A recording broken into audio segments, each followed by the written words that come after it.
Bonjour à tous, bienvenue et aujourd'hui je vais vous parler de mon projet pour ma seconde équipe qui ont une équipe dans un nouveau pays pour Attrick qui est Saint-Marin, un nouveau pays, c'est la quatrième saison. Mais j'ai pas fait grand chose pour l'instant parce que voilà, je vais vous présenter ça, mais globalement je voulais avoir un peu de cash, etc. avant de me lancer dans un vrai cycle. Donc je vais vous présenter, puisque maintenant je suis au début de ce nouveau cycle, avec un cycle assez ambitieux, comme vous le verrez. Peut-être pas dans cette vidéo, mais dans les vidéos à venir. Voilà, donc je vous ferai part de mes expériences et voilà, j'espère que ce partage vous aidera vous aussi dans vos équipes et dans vos projets pour, je l'espère, vous servir de mes erreurs. J'espère qu'il n'y en aura pas trop pour progresser et ne pas les reproduire surtout. Voilà. Mais j'espère aussi qu'il n'y aura pas que des erreurs et qu'il y aura aussi d'autres enseignements et que allez Vongolais, mon équipe secondaire donc de Saint-Marin, ira très haut et très loin, au moins dans le pays de Saint-Marin. Donc je vais vous parler aujourd'hui, l'agenda, ça va être la jeunesse du projet dans un premier temps. Ensuite on va parler de la saison 1 du pays de Saint-Marin et pour mon équipe. Ensuite le plan B, eh oui, déjà dès la première saison il y a eu un plan B. Et le début de l'action qui se passe maintenant en saison 4 et qui fait partie du début de l'action, le premier entraînement donc qui débute là cette semaine avec 16 semaines de défense. Donc jeunesse du projet.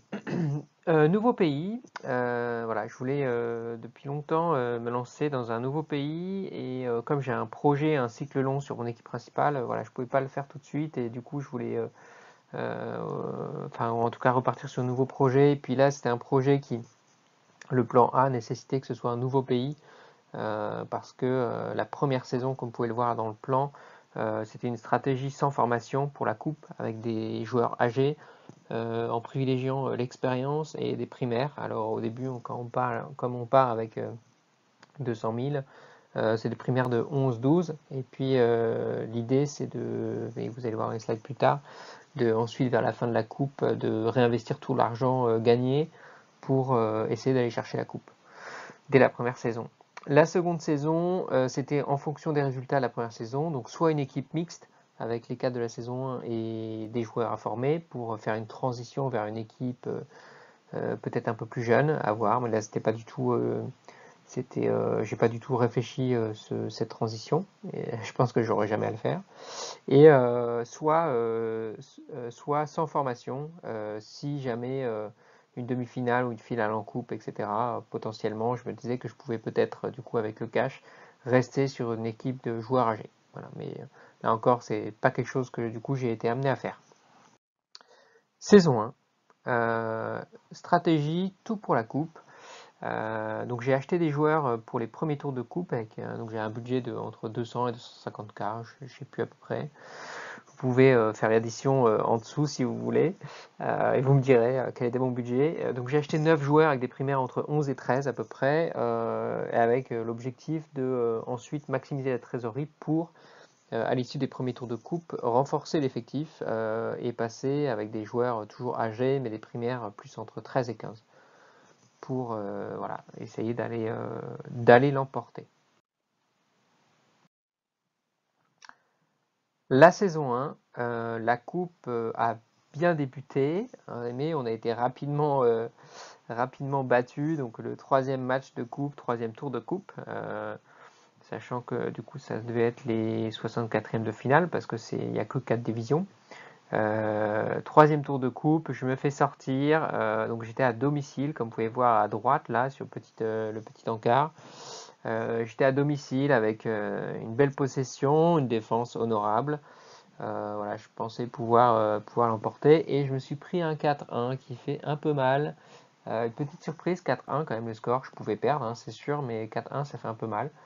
Un peu sévère, mais bon, surtout face à des véganes. Mais voilà, donc du coup, je suis tombé sur un os vegan au troisième tour et les véganes qui d'ailleurs, comme tout vegan, à un moment donné, ils ont manquaient de fuel et d'énergie, et du coup en 16e de finale, bah, ils se sont fait éliminer. Voilà, mais bon, les véganes ont eu raison de mon plan pour la saison 1 dès le 64e de finale. Voilà. Donc, bah, il a fallu trouver un plan B. Ce plan B, vu qu'il n'y avait plus de coupe, ce plan B a été le suivant avec 3 objectifs. Le premier objectif, c'était la montée en D3 pour faire du cash. Le deuxième objectif, c'était un entraînement gardien, parce que j'avais investi dans des joueurs âgés, donc ils allaient me permettre potentiellement de pouvoir monter en D3. Je voulais pas les mettre à la benne tout de suite, mettre 200 000 à la benne. Donc je voulais capitaliser là-dessus. Et le troisième objectif, c'était faire du cash en attendant de décider ce que j'allais faire. Donc c'est la partie réflexion dans l'objectif 3 que vous voyez. La montée en D3, pas compliqué avec mon effectif. 14 matchs, 14 victoires, 42 points, 4 buts encaissés, 53 buts mis. Voilà, tranquille. On l'a fait tranquillement. Donc on est monté en D3 très tranquillement, directement. Entraînement gardien, et ben on a acheté Félix. Alors, on avait un petit gardien qui était pas mal, qui va avoir, je sais pas, avant 21 ans, et du coup qui va être, je sais pas, honorable, excellent, je sais pas trop. Donc on l'a gardé, on a acheté Félix. Félix, c'était une brêle qui est à 17 ans et 17 jours, on était déjà à son troisième transfert pour moins de 10 000 euros. C'est moi qui l'ai eu à 3 000. Donc le deuxième acheteur, il avait acheté 9 000, il a fait une moins-value de 6 000 en quoi? En 4 jours, bravo. Et puis donc Félix, je sais plus exactement ce qu'il avait comme caractéristique. Je pense il va être passable, gardien, un truc comme ça. Et puis du coup je l'ai formé. Et au 14-10, donc 14 octobre, donc j'ai mon petit Gino Peroni qui est gardien 15 et coup franc 6, défense 3. Et puis Félix là que vous voyez en bas, il est 14 gardien, mais en fait il est 15. Je suis désolé, c'est un peu petit là les miniatures. Il est 15 maintenant, il vient de passer 15 là samedi. Et puis 3 coups francs et 3 défenses. Voilà. Donc j'ai deux gardiens 15, sachant que Gino il a 24 ans et Félix je crois qu'il a 20 ans, 20 ans ou 21 ans. Voilà. Je crois qu'il a 20 ans et 100 jours, un truc comme ça. Voilà. Donc ça pour faire du cash, on reviendra sur la valeur marchande de ces joueurs après. Donc objectif 3, cash et réflexion. Pour la partie cash, donc c'était les deux gardiens, jusqu'à G15 au moins, le maintien en D3 tant que possible, avec l'effectif actuel. Donc j'ai tenu 2 saisons, la S2 et la S3, et à fin de S3 je suis redescendu, et en S4 là je suis en 4ème division. Et puis l'Académie des jeunes, essayer de maximiser les potentiels que je peux dénicher dans le vivier de jeunes de Saint-Marin. Côté réflexion, donc l'idée c'était de savoir, j'avais quelques saisons là pour savoir un peu ce que je pouvais faire avec le cash que j'allais générer avec les gardiens et potentiellement la DJ. Euh, j'ai hésité, je me suis toujours posé la question de faire une TDL, mais je trouve pas ça super intéressant à faire. Donc du coup j'ai rapidement éliminé ce projet. J'ai pensé à une tactique de contre-attaque en 5-2-3, une formation que je voulais tester. Je me suis un peu renseigné sur le sujet, j'ai fait 2-3 tests avec mon équipe principale. Franchement, la CA, c'est pas ultra concluant. 5-2-3, c'est compliqué. Il suffit d'un marquage pour que l'attaque tombe un peu en rideau. La CA, j'ai eu des mauvaises expériences avec la CA. Donc du coup, voilà, j'ai hésité. C'est peut-être le projet qui a tenu la corde pendant plus longtemps. Mais finalement, ça va pas être ça. Le pressing, c'est des matchs un peu emmerdants, hein. Et puis, je crois que Seb Léger en avait un peu parlé. Le pressing, je crois que Seb Léger avait tenté ou avait réfléchi à faire une équipe pressing, vu qu'il est très défensif, à faire des matchs à 0-0, gagner à l'arrache au tir au but ou avec une situation exceptionnelle. Bon voilà, c'est limité. Puis aussi, pressing, je pense on peut rien gagner avec. On peut rien gagner sur le long terme. C'est pas ça qui fait gagner des coupes. Donc c'est non. Et du coup, j'ai hésité à partir aussi sur une équilibrée, comme mon équipe actuelle en France.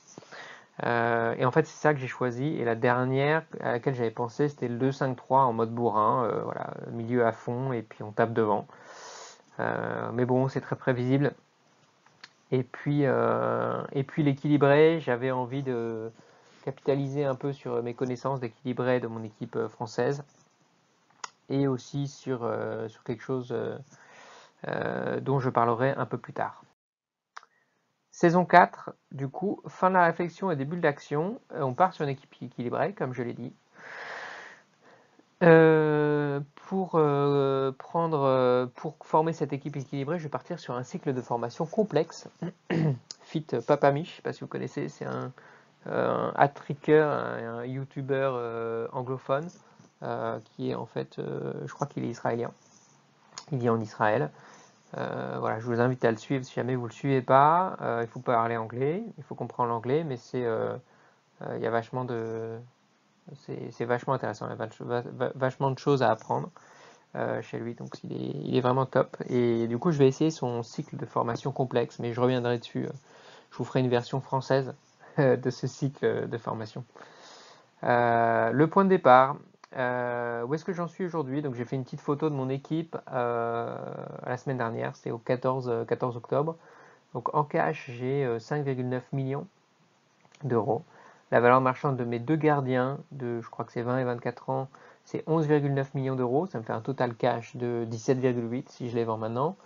Je sais que je vais avoir dans les prochaines semaines des achats de défenseurs entre 6 et 8 parce que je vais commencer par un cycle de défense. Donc là, je vous dis, vous voyez un peu quand je dis achat de défenseurs 6 à 8, vous pouvez imaginer effectivement que ça va être un cycle de défense. Entre 6 et 8 parce que je ne sais pas encore si je vais, mais probablement que si, je vais entraîner mes deux gardiens en défense quelque temps, les faire monter un tout petit peu à un niveau passable, honorable en défense avant de les revendre. Je pense qu'en fait ça peut optimiser leur valeur marchande. J'ai un entraîneur excellent à acheter. Aujourd'hui j'ai un entraîneur honorable avec un TDC faible.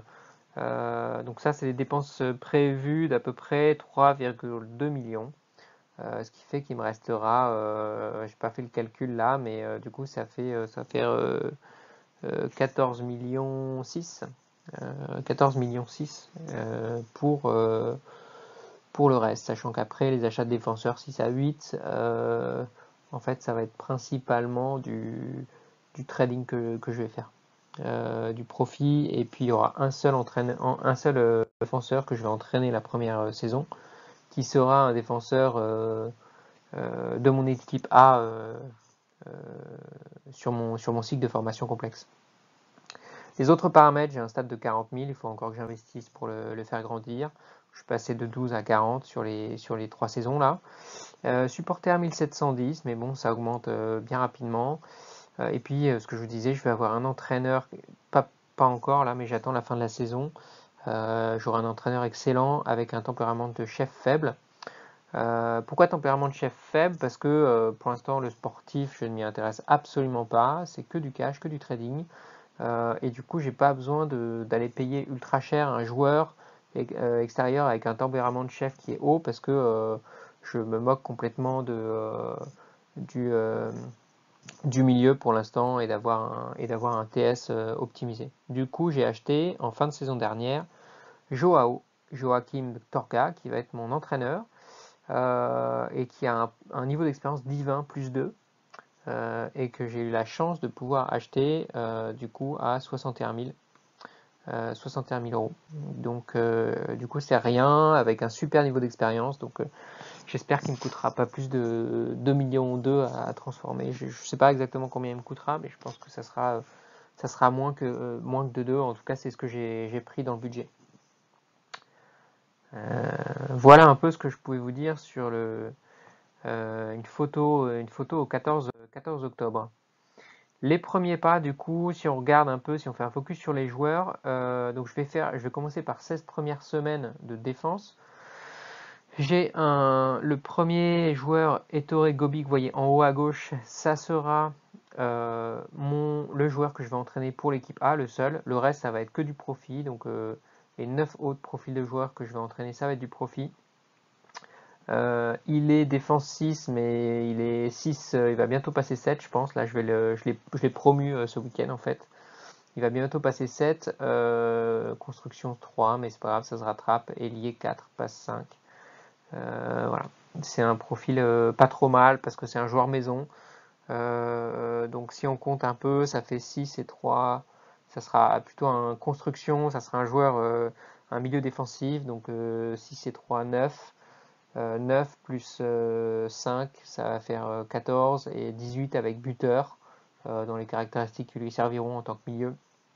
Donc c'est pas trop mal, sachant que c'est un joueur avec le bonus de formation. Dans les profils entraînés pour le profit, donc en bas, ceux que j'ai déjà, donc il va y avoir mon gardien Félix à droite, et je pense qu'il va y avoir mon autre gardien que j'ai depuis le début qui s'appelle Gino, parce que je pense que je vais les passer de défense 3 à 6 ou 7. En termes de valeur marchande, j'ai regardé rapidement sur le marché, ça vaut le coup. Et ensuite, deux autres joueurs, Nicolas Alvigi et Morgan Agelo, je sais pas comment le prononcer, c'est italien, je sais pas le J comment on le prononce en italien.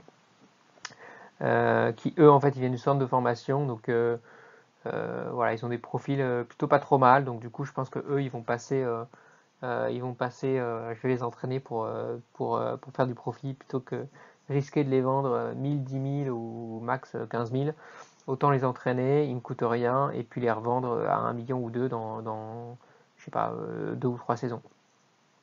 Et du cash, ça c'est dans mon ADJ, donc en haut à droite, vous pouvez voir le Pierluigi, le goal là, qui a 15 ans, enfin bientôt 16 ans, et du coup lui je vais le passer gardien 7, le sortir à 17 ans et 0 jours, et le revendre, et je pense que ça me fera un petit peu de cash, voilà.